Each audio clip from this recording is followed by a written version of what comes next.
Deforestation in New Zealand has been a contentious environmental issue in the past, but native forests, colloquially called the bush, now have legal protection. Pre-human forest cover. Since New Zealand was the last major landmass to be settled by humans, anthropological changes are easier to study than in countries with a longer human history. A picture of the vegetation cover has been built up through the use of archaeological and fossil remains, especially pollen grains from old forests. Some of the most ancient intact forests in the world are found in New Zealand, examples being on Stewart Island and Ulva Island. Maori Settlement. Prior to Maori arrival, New Zealand was almost entirely forested, besides high alpine regions and those areas affected by volcanic activity. Maori began settling the country about 1,000 years ago and reduced the amount of forest cover with the use of fire. By 1840, when Europeans were a small part of the total population, the forest cover had been reduced from 85% down to 56%.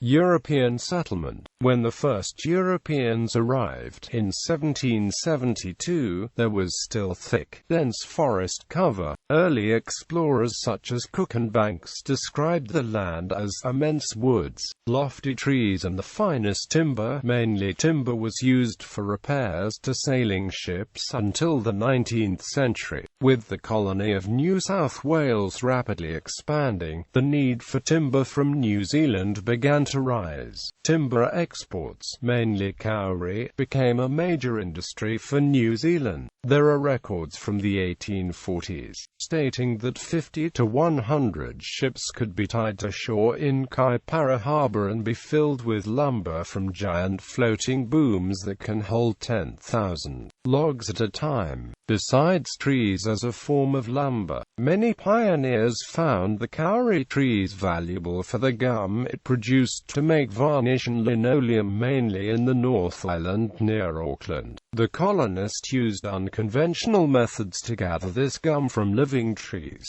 Stripping these trees and the ground around them resulted in the destruction of the land, rendering it unusable for agriculture. Without the trees to hold the soil and debris to the land, water flowed freely, causing flooding to be inevitable, which occurred often. As most of New Zealand was covered with thick bush, the slash and burn technique was used often for land set aside for farming in these areas. This practice was not carried out very responsibly due to the complexity of controlling a fire, and in turn resulted in enormous amounts of unintentional land catching fire. This led to thousands of acres accidentally burned and destroyed. After the Treaty of Waitangi was signed in 1840, settlers began a rapid expansion. Deforestation continued for many uses, including clearing land for farming and gardens and wood for construction. An estimated 50,000 acres land was also lost due to human-caused forest fires within only a few days.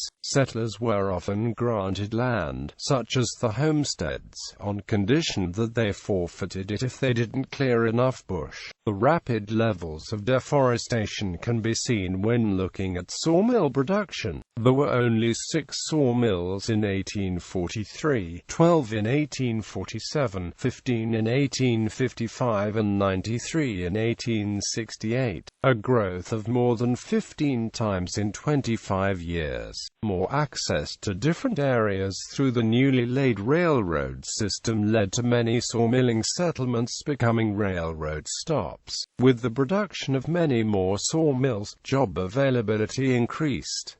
These factors helped add to the exponential deforestation rate countrywide. With time, the mills also became more productive and more abundant, perpetuating deforestation. In 2010, 31.40% of New Zealand was covered by forest. This does not include orchards or trees in parks. This figure has been slowly but steadily rising since 1998. Recent history. By the 1970s, the environmental movement started direct action to protect forests. Notable direct action campaigns were at Perpetuating Forest with Stephen King and the West Coast with the Native Forest Action Council and Native Forest Action. All native forest logging on public land ended in 2002 when the Labour-led government upheld its election promise to stop the logging. Forest protection. Many legal avenues now exist to protect native forests. The Resource Management Act, a major act of Parliament that was passed in 1991, affords any natural environment a level of legal protection through the resource consent process. The logging of native trees is governed by a permit system administered by the Ministry of Agriculture and Forestry and must be shown to be sustainable. MAF also formulates policy on national and international illegal logging. In 2014, special legislation was passed to allow extraction of large numbers of rimu trees which were toppled in a storm in the South Island. In early periods, rimu was the timber widely used in construction. After 1950, it was replaced with treated exotic Pinus radiata, but small amounts were milled for furniture into the 1990s. The logs will be extracted by helicopter.